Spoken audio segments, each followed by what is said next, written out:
Hello everyone, welcome back to my channel IGNOU exams. आज मैं आपके साथ एक वीडियो शेयर करने वाली हूं जो कि आपके एग्ज़ाम पॉइंट ऑफ व्यू से बहुत इंपॉर्टेंट है। ये है आपका code BESC 132 structure and management of education, इसका टाइटल है।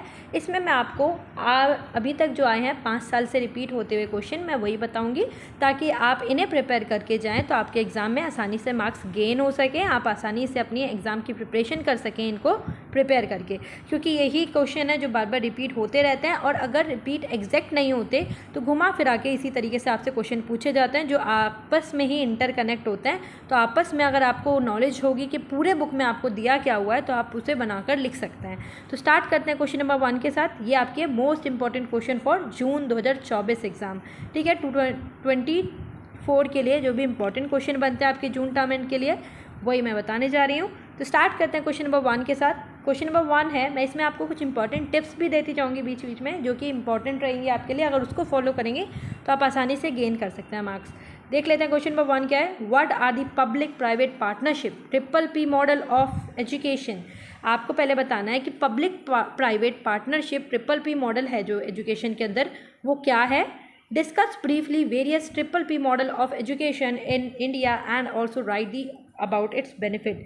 क्या है जो PPP मॉडल है इंडिया के अंदर, उसके अंदर जो भी इम्पॉर्टेंट बातें हैं वो आपको ब्रीफली एक्सप्लेन करनी है, और उसका क्या बेनिफिट्स है एजुकेशन के तौर पे, उसको लिखना है। तो ये इंपॉर्टेंट क्वेश्चन है, 1 से 2 बार रिपीट हुआ है अभी तक, और अगर नहीं भी आया डायरेक्ट आपको ये एग्ज़ाम में, तो फिर भी आप इंटरकनेक्ट करके किसी और क्वेश्चन में इसको डाल सकते हैं, ठीक है।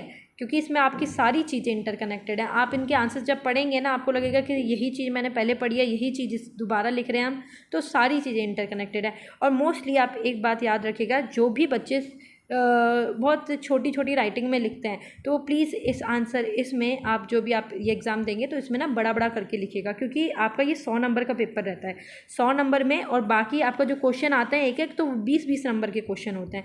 तो 20-20 सोचो, आप 5-5 नंबर में भी इतना इतना लिख के आते थे, तब भी बच्चे टीचर्स मार्क्स नहीं देते थे। तो आप 20 नंबर में कितना ही लिख के आएंगे। तो आपकी अगर छोटी छोटी राइटिंग है तो उसको बड़ा बड़ा करके लिखे आइएगा, ताकि 1 से 2 पेज आपके आराम से भर सकें, ठीक है। तो मैं इनके आंसर्स आपको चाहिए तो आप मुझे कमेंट कीजिएगा, मैं आपको ला कर दूंगी नेक्स्ट वीडियो में, ठीक है। स्टार्ट करते हैं। क्वेश्चन नंबर 2 क्या है। Explain the importance of medical education in India, discuss the role and responsibility of the National Medical Commission NMC।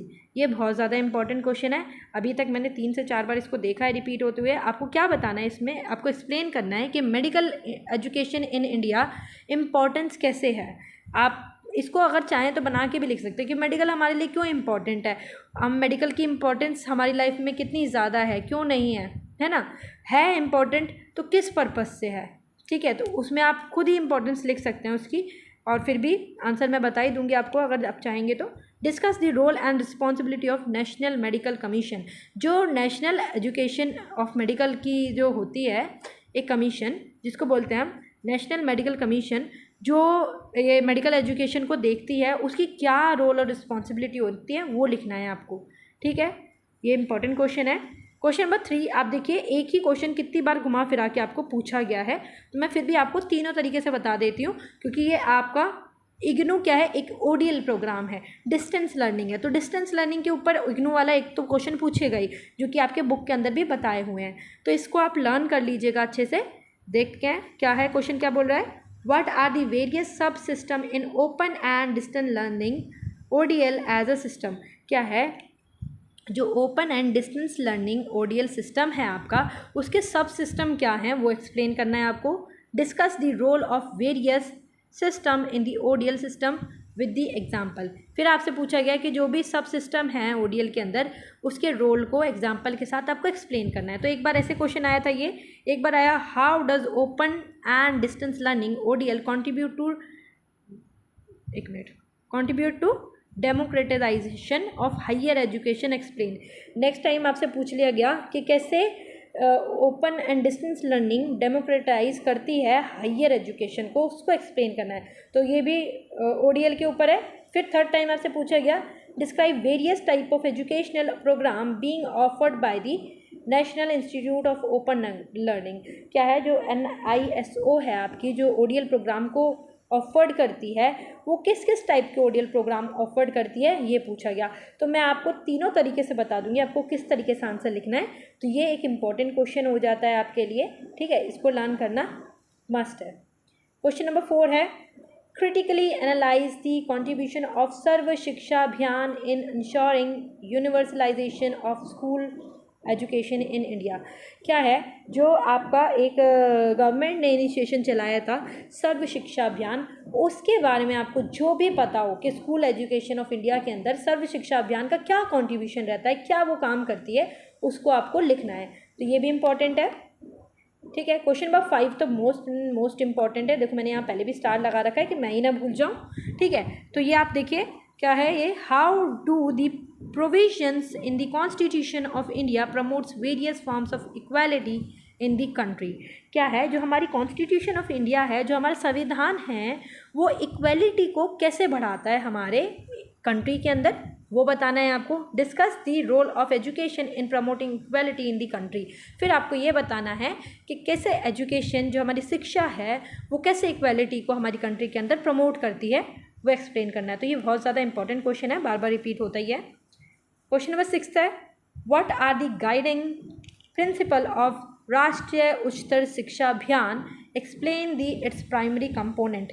आपसे ना ये डिफरेंट टाइप की जो भी स्कीम गवर्नमेंट के थ्रू चलाई गई हैं वो पूछ ही लेते हैं। तो आपको ये सर्व शिक्षा अभियान, राष्ट्रीय उच्च शिक्षा अभियान, ये सारी चीज़ें जो जितने भी अभियान चलाए गए हैं उनके बारे में थोड़ा थोड़ा पढ़ लेना, ताकि आप कहीं भी उनको फिट कर सकें, क्योंकि एजुकेशन के बारे में पूछेंगे और ये सारे अभियान भी एजुकेशन के ऊपर ही हैं, ठीक है। तो ये भी इंपॉर्टेंट है। क्या है, आपको राष्ट्रीय उच्च शिक्षा अभियान के ऊपर लिखना है, जो भी इसके प्रिंसिपल हैं और इसके प्राइमरी कंपोनेंट्स क्या हैं वो भी बताने हैं, ठीक है। तो ये भी इंपॉर्टेंट है। What is meant by autonomy, autonomy का मतलब क्या है, ऑटोनॉमी को डिफाइन करना है आपको। Discuss various type of autonomies required in educational institute along with their benefits of quality assurance. क्या है, फिर आपको ऑटोनॉमी का पहले तो डिस्क्राइब करेंगे आप, फिर आप डिस्कस करेंगे वेरियस टाइप ऑफ एटोनॉमीज़। क्या है, एजुकेशनल इंस्टीट्यूट के अंदर डिफरेंट टाइप की एटोनॉमीज़ होती हैं, वो आपको जितनी भी टाइप की होती हैं वो एक्सप्लेन करना है, और उसके क्या बेनिफिट्स हैं कि वो हमारी एजुकेशन की क्वालिटी को बढ़िया कर सके, वो बताना है, ठीक है।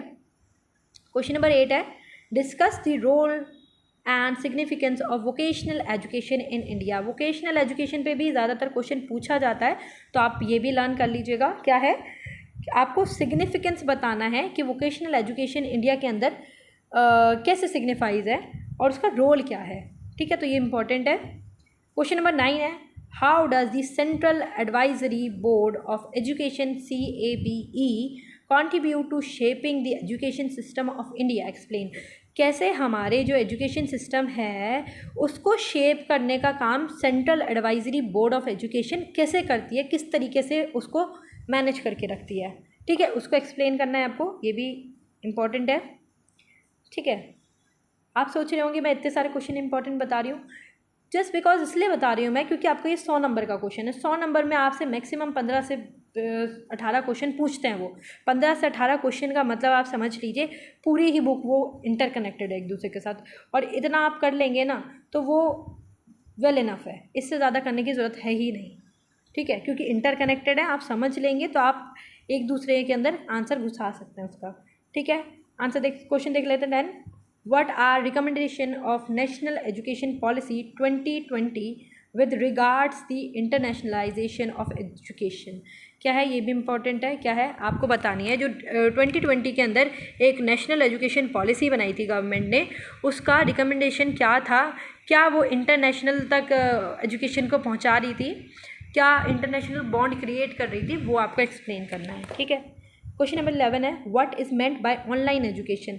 आप देख ही रहे हैं आप जो 2024 चल गया है, 2024 में लोग ओडीएल प्रोग्राम, ऑनलाइन कोर्सेज ज़्यादा करते हैं। आजकल ऑफलाइन जाना कोई ज़्यादा पसंद नहीं करता क्योंकि फ्लेक्सिबिलिटी ज़्यादा है ऑनलाइन के अंदर। तो ऑनलाइन भी एक इम्पॉर्टेंट सोर्स है आपका एजुकेशन के लिए, और उसके जो भी एडवांटेजेस हैं, डिसएडवांटेजेस हैं, वो आपको पता होना चाहिए, वो आप लिख सकते हैं, ठीक है। Mention its advantages. क्या है, आप ऑनलाइन एजुकेशन से क्या समझते हैं और उसके क्या एडवांटेजेस हैं वो लिखने हैं। क्वेश्चन नंबर 12 है, क्वेश्चन नंबर 12 है, explain the role of NAC in the quality assurance. NAC एक हमारी संस्था हो गई या फिर जो भी एजुकेशन के स्ट्रक्चर बनाती है एजुकेशन के ऊपर, वो है नैक। उसकी क्या क्वालिटी एश्योरेंस है एजुकेशन की तरफ, किस तरीके से वो क्वालिटी ऑफ एजुकेशन प्रोवाइड करती है, वो एक्सप्लेन करना है। ठीक है, ये भी इंपॉर्टेंट है, नैक के ऊपर आता है क्वेश्चन। क्वेश्चन नंबर 13 है discuss various issues related to outcome based education India. क्या है, एजुकेशन ऑफ इंडिया के ऊपर ही आपका पूरा ये बेस्ड ऑन है। तो आपको क्या लिखना है इसके अंदर कि जो आपकी एजुकेशन इन इंडिया है उसके रिलेटेड जो भी इश्यूज़ हैं कि हमारा आउटकम नहीं आ पा रहा है, हमारा रिजल्ट अच्छा नहीं आ पा रहा है, तो उससे पीछे जो भी रिलेटेड इशू हैं वो क्या हैं, वो एक्सप्लेन करना है। डिस्कस वेरियस इश्यूज़, देखो ये एक बार ऐसे आया, फिर दूसरी बार कैसे आया, discuss various issues and concern associated with exclusive education in Indian school. क्या है, एक बार इस तरीके से पूछ लिया कि कौन कौन से इश्यूज़ ऐसे हैं आपके जो रिजल्ट नहीं आने देते, अच्छा रिजल्ट नहीं आने देते, अच्छा आउटकम नहीं आने देते, तो क्या इश्यूज़ हैं। फिर एक तरीके से ऐसे पूछा कि discuss various issues and concerns associated with inclusive education in India. Inclusive education in India का मतलब भी वही हो गया कि आपको डिफरेंट टाइप के जो भी इंक्लूसिव एजुकेशन है हमारे इंडिया के अंदर, उसमें कौन कौन से इश्यूज़ हैं जो हमें फेस करने पड़ते हैं, वो एक्सप्लेन करना है। तो देखो इश्यूज़ के ऊपर भी एक क्वेश्चन आता ही आता है, ये भी 2 से 3 बार रिपीट हुआ है, और देखो अलग अलग तरीके से घुमा फिरा के पूछा है। तो क्वेश्चन नंबर 14 है जो कि अनदर इम्पॉर्टेंट क्वेश्चन है, बार बार रिपीट हो रहे हैं ये मैंने शायद पहले भी बताया आपको, मैंने शायद ध्यान नहीं दिया, दोबारा लिख दिया इसको। देखो ये इंपॉर्टेंट है, क्यों, what are the major provisions in national education policies in 2020 regarding the vocationalisation of secondary education. Secondary education में वोकेशनलाइजेशन है जो आपका, उसके ऊपर जो भी 2020 के अंदर पॉलिसीज़ बनी हैं नेशनल एजुकेशन की, उसके मेजर प्रोविजंस को आपको लिखना है, जो कि मैंने अभी पहले भी बताया था। 2020 के ऊपर एक पहले भी क्वेश्चन आया था, तो घुमा फिरा के इसके ऊपर एक बार क्वेश्चन आता ही आता है। एक क्वेश्चन देखो, ये था क्वेश्चन नंबर 10, ये भी सेम था। तो एक बार इस तरीके से पूछा गया था, फिर नेक्स्ट बार इस तरीके से पूछा गया, फिर एक बार और पूछा गया, कैसे, तो ये भी इंपॉर्टेंट है आपके लिए। Discuss the major challenges to achieve the target of NEP 2020 with respect to vocationalisation of secondary education. ठीक है, सॉरी, तो ये आपके लिए एक इम्पॉर्टेंट क्वेश्चन है, इसको लर्न कर लीजिएगा, घुमा फिरा के पूछ ही लेंगे। देखो 3 बार तो मैंने आपको बता ही दिया कि इस तरीके से आपको पूछा, ये इंपॉर्टेंट है। क्वेश्चन नंबर 15 है, what are main decisions making bodies in any university, elaborate the role of academic counselling and board of studies in detail. क्या है, हमारी जो भी एजुकेशन पॉलिसीज़ हैं, हमारी जो भी यूनिवर्सिटी है, उसको कौन बनाता है, कौन डिसीज़न लेता है कि उसके अंदर कौन कौन से रूल्स होंगे, और वो आपको एक्सप्लेन करना है। फिर एक आती है आपके अंदर एकेडमिक काउंसलिंग बोर्ड है, एकेडमिक काउंसलिंग बोर्ड है स्टडीज़ के ऊपर, उसकी भी डिटेल्स आपको लिखनी है, तो ये भी इम्पॉर्टेंट है। क्वेश्चन नंबर 16 है, what is the importance of quality indicator to improve the quality in the education practices. Discuss various quality indicators of the secondary school in details.